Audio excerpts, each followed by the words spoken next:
Kuki gukubita Nkundineza Jean Paul byabaye inkuru? Nkundineza Jean Paul ni umunyamakuru, umunyamakuru ufungiye mu cyahoze ari gereza ya Mageragere, ubu ni igororero,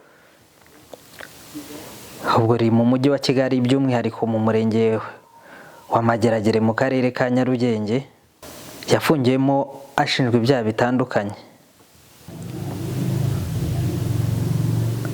Hanyuma rero niki cyatumye umunyamakuru Nkundineza Jean Paul akubitwa, agakubitirwa muri gereza ya Mageragere? Reka twifashishe inkuru yanditswe n'igitangazamakuru Igihe, ifite umutwe ugira uti RCS yashyize umucyo ku kibazo cy'umunyamakuru Nkundineza wakubitiwe mu igororero. Inkuru itangira igira iti urwego rw'igihugu rushinzwe igorora RCS rwasobanuye ko umunyamakuru Nkundineza Jean Paul atakubiswe ku mugambi wapanzwe, ahubwo ko ari urugomo yakorewe n'abagororwa bagenzi be, kandi ubu byatangiye gukurikiranwa mu bugenzacyaha. Mu gitondo cyo kuri wa 30 Mutarama 2025 nibwo hacicikanye amakuru avuga ko Nkundineza akubiswe n'abantu bishyuwe, akubitiwe mu igororero Mageragere afungiyemo. Muri inkuru y'igihe.com ikomeza ivuga ko umuvugizi wa RCS SSP Kubwimana Tereza yemereye Igihe ko koko Nkundineza akubiswe, ariko ko byari urugomo rusanzwe abagororwa bashobora kugira. Yagize ati ni ibintu byabaye ku itariki 20 Ukuboza 2024. Nkundineza yarwanye na bagenzi be, kandi bijya bibaho kurwana kw'abagororwa. Ubuyobozi bw'igororero bwarabibonye ko yakubiswe, buramutabara kandi buramuvuza. Umuvugizi wa RCS yakomeje agira ati yarafashijwe ararega, ubu ikirego cyashyikirijwe urwego rw'igihugu rw'ubugenzacyaha. Yavuze ko nubwo ibyabaye kuri Nkundineza ubu biri gukurikiranwa mu bugenzacyaha, RCS nayo hari ibihano bijyanye n'imyitwarire igenera abagororwa bakoze urugomo. Ati natwe dufite ibihano by'imyitwarire dutanga ku bantu bakoze amakosa, kandi ndizera nabo babihawe.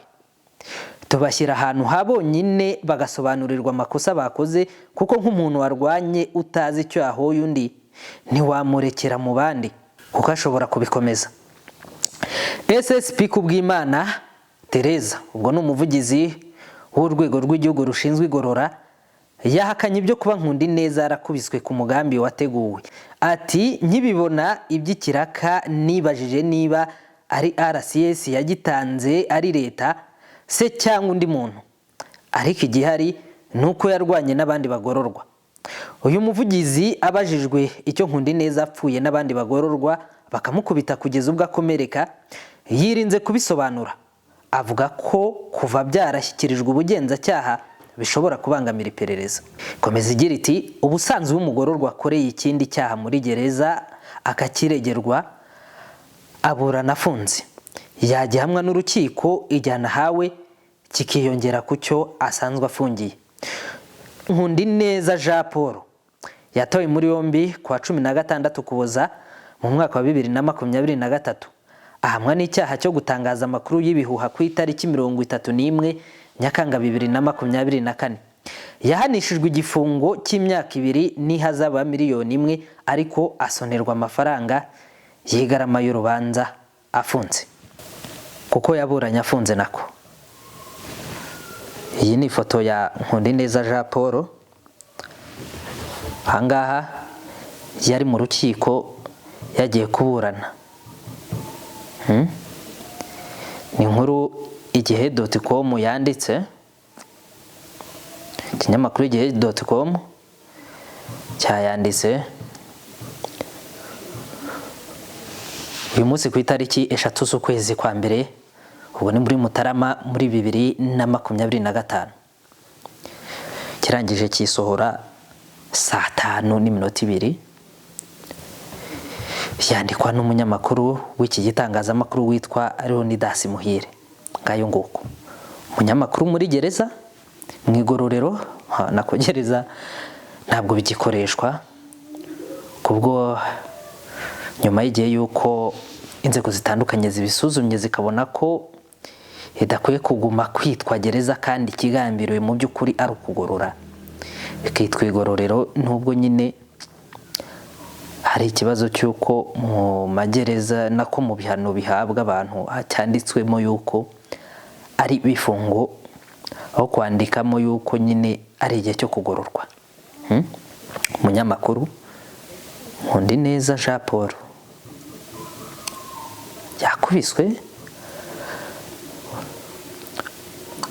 akubitirwa mu igororero Nyarugenge, ahari abantu abava muri gereza bavuga ko ari mu kindi gihugu, n'ubundi bafite ubuzima babayemo, bafite ubuzima babayemo nk'uko n'ubundi n'abari hanze bafite ubundi buzima babayemo. Abahari bafite imyitwarire igiye itandukanye, aho itandukaniye n'iy'abo hanze, usibye abakozi ba RCS n'abandi bashobora kuba bafitemo inshingano zitandukanye, baba bagiye gusura n'abandi baba bari, abahari bose baba bafite aho bahuriye no kuba bakekwaho cyangwa se barakoze cyangwa se baramaze no guhamwa n'inkiko gukora ibinyuranye n'amategeko y'igihugu. Kuba ahantu hahuriye abantu bahamijwe ibyaha bitandukanye, harimo n'abatarabihamwa kandi harimo abakigororwa bitaragera ku rugero rwo kuvuga ngo bamaze kugororoka, kuko baracyarimo baragororwa, hari abagitangira kugororwa, hari abageze hagati, hari n'abamaze kugororoka, harimo n'abo byanze bikunze binagaragara ko badashobora no kugororoka, kuko ibimenyetso byabyo biranigaragaza, dore yuko hari abajya bafungurwa barangije ibihano kandi byitwa ko bari bamaze igihe kinini bagororwa, bagera hanze bagahita bakora ibindi byaha bitandukanye, bakisanga baguye mu mutego. Ariko se kuki umunyamakuru Nkundineza Jean Paul yakubiswe? Hanyuma bamukubise ni bande? Hanyuma bamukubitiye mu igororero nyine nk'uko twari turimo turabivuga. Urwego rw'ubugenzacyaha RIB, ikigo cy'igihugu gishinzwe igorora RCS, gitangaza ko rwatangiye iperereza kuri iki kibazo. Muri iyi nkuru cyangwa se muri aya makuru rwahaye igihe.com ntabwo rugaragaza ngo abamukubise ni bande, hanyuma bamuzizaga iki, ariko icyakora rugaragaza ko yakubiswe ari kurwana, ari mu mirwano, bari kurwana. Gukubitwa n'imirwano nabyo ni ibindi bitandukanye. Ntibisanzwe ko abagororwa bashobora kubaha impamvu barwana, ariko ushobora kurwana biturutse kuko uri muri itabara, umuntu yasanga uri muri itabara agahita abona ko urimo urarwana na mugenzi wawe. Ushobora guteza ibibazo, hanyuma utejeho ibibazo akitabara akagukomeretsa, aho kugira ngo umukomeretse, bikaba ari we bigaragaza yuko ushobora kuba wateje ikibazo. Bimwe mu bitangazamakuru ndetse n'amwe mu makuru yagiye akwirakwira ku mbuga nkoranyambaga, ikibazo cya Jean Paul bagihuza n'umugabo witwa Nzizera Aimable, nawe ufungiye mu igororero i Nyarugenge. Ikibazo Jean Paul na Nzizera Aimable, ikibazo cyabo cyaba gihurira. Bamwe bagiye batangaza ko amakuru akekwa ari uko uwitwa Nzizera Aimable ufungiye mu igororero i Nyarugenge, uyu Nzizera Aimable nawe yigeze kugirana ikibazo n'undi munyamakuru ufite cyangwa se umuyobozi w'ikinyamakuru Ukwezi witwa Manirakiza Theogene.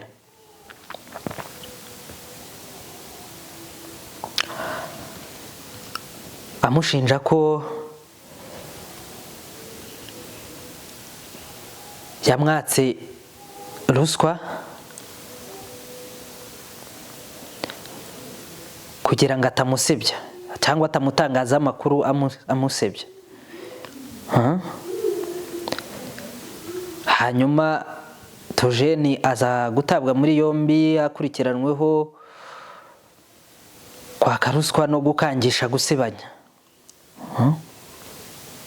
Ariko byaje kurangira Theogene arekuwe, n'uwo Nzizera Aimable ari mu bamusabiye imbabazi, cyanditse urwandiko rumusabira imbabazi aza kurekurwa. Ariko hari izindi mpamvu zaje gutuma Nzizera Aimable nawe aza gutabwa muri yombi afungirwa mu Imageragere. Ntabwo izo mpamvu ndibuze kuzigarukaho, ariko icyo ndeba ntibyagiye binyura ku mbuga nkoranyambaga zitandukanye ndetse n'ibinyamakuru bitandukanye ikibazo cyo kuba Nkundineza Jean Paul yakubitiwe muri gereza nako mu igororero Imageragere bagihuza na Nzizera Aimable. Nzizera Aimable nawe ntafungiye. Hanyuma Manirakiza Theogene waje kurekurwa ari hanze, ariko nanone agakomeza gukora inkuru z'ibibazo bivugwamo umugabo witwa Nzizera Aimable. Mu kubihuza rero bakavuga yuko Nkundineza Jean Paul yaba ari we utanga amakuru ayaha Manirakiza Theogene uri hanze, akamuha amakuru yuko Nzizera Aimable abayeho muri gereza, ndetse akamuha namwe mu makuru y'ibibazo Nzizera Aimable yagiye ateza. Ariko nanone bikavugwa ko ibiri ku mihanda Nkundineza Jean Paul yakoranye, yigeze gukorera Nzizera Aimable amwandikira inkuru ku bikorwa bye n'ibindi. Ariko nanone Jean Paul amufite amakuru y'ibikorwa twavuga yuko ari ibikorwa byanduye ngo Nzizera Aimable yajya akora mu bihe bitandukanye, birimo n'ibyaje gutuma atabwa muri yombi. Abatanga amakuru bakavuga ko Nzizera Aimable ari we ushobora kuba yatanze ikiguzi umugabo witwa Nkundineza Jean Paul agakubitwa. Ariko urwego rw'igihugu rushinzwe igorora RCS ruti habayeho imirwano. Hanyuma rero igihari nuko nkuko RCS bitangaza inzego zibishinzwe zatangiye iperereza kuri iki kibazo, ariko by'umwihariko abavuga ko ari bo barwanye na Jean Paul hanyuma bakamukomeretsa bakaba bahise batabwa muri yombi. Mu gutabwa muri yombi rero kandi basanzwe ari imfungwa n'abagororwa, no kuvuga ko mu igororero naho haba hari ahandi hantu bashobora gufungira abantu. Muri make batawe muri yombi bafunzwe. Mbere yo kugira ngo dusoze reka turebe ubundi niba bamukubise bakanamukomeretsa. Ubundi gukubita no gukomeretsa ni icyaha gihanwa n'amategeko y'u Rwanda. Waba bikoze ku bushake waba utabikoze ku bushake urabihanirwa. Mu ngingo y'120 y'itegeko riteganya ibyaha n'ibihano muri rusange igihugu kigenderaho ubu ngubu, havuga gukubita cyangwa gukomeretsa umuntu bidaturutse ku bushake. Havuga ko iyo umuntu abihamijwe n'urukiko ahanishwa igifungo kitari munsi y'iminsi 8 ariko kitarenze amezi 2 n'ihazabu amafaranga y'u Rwanda atari munsi y'ibihumbi 100 ariko atarenze ibihumbi 200. Iyo wakoze icyaha yakomerekeje abantu benshi ahanishwa igifungo kitari munsi y'amezi 2 ariko kitarenze amezi 3 n'ihazabu amafaranga y'u Rwanda atari munsi y'ibihumbi 500. Icyo gihe nyine ni mu gihe uwakubise cyangwa uwakomerekeje undi yabikoze atari ubushake. Ubwo muri make ni ukuvuga ko abo abagororwa cyangwa se imfungwa niba bakubise bakanakomeretsa Jean Paul bidaturutse ku bushake, ubwo byaba bitewe nanone n'icyo bapfuye, ntabwo bashobora kwibazwa. Hanyuma rero gukubita cyangwa gukomeretsa ku bushake mu gihe baba bahamijwe yuko ibyo bakoze babikoze babigambiriye, umuntu wese ubishaka, ubwo turimo turifashisha ingingo y'121 itegeko riteganya ibyaha n'ibihano muri rusange ivuga ko umuntu wese abishaka ukomeretsa undi, umukubita cyangwa umusagarira, iyo abihamijwe n'urukiko ahanishwa igifungo kitari munsi y'imyaka 3 ariko kitarenze imyaka 5, nihazaba amafaranga y'u Rwanda atari munsi y'ibihumbi 500 ariko atarenze miliyoni 1.